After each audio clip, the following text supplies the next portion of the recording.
علاقتها بعبد الحليم حافظ؟ اولا هي يجمعها حب بعبد الحليم شديد مهما حدث. انما مجرد ما عينيهم يجوا في عين بعض لا هو يقدر يزعلها ولا هي تقدر تزعله.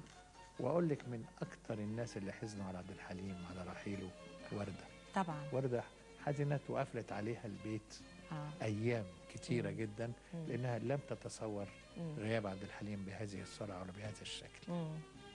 اقول لك ان ليه كانوا بيحاولوا يطلعوا انه بينهم منافسات دائما ابدا.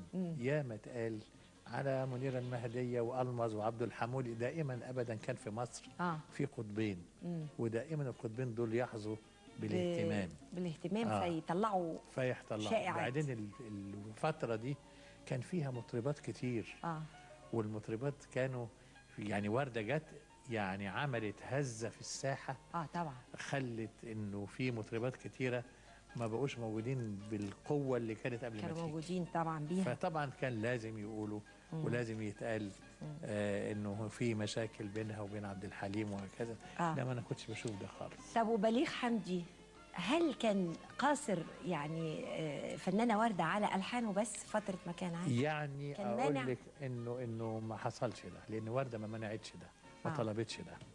بالعكس كانت يعني عمل الحان للفنانه شاديه في ذلك الوقت شيء لا جميل. انا ما اقصدش، انا بقول هو كان محرج عليها تغني لحد اخر؟ لا لان كانت بليغ هي مش طبيعته دي.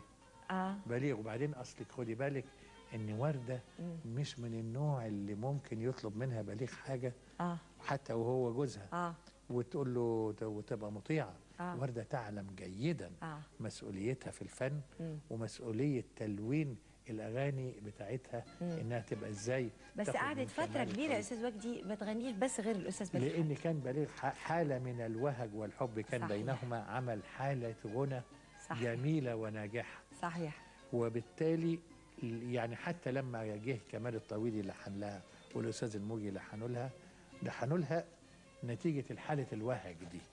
يعني خد بالك فهم انما ما منعش وهي ما كانتش تقبل ان هو استاذ وجدي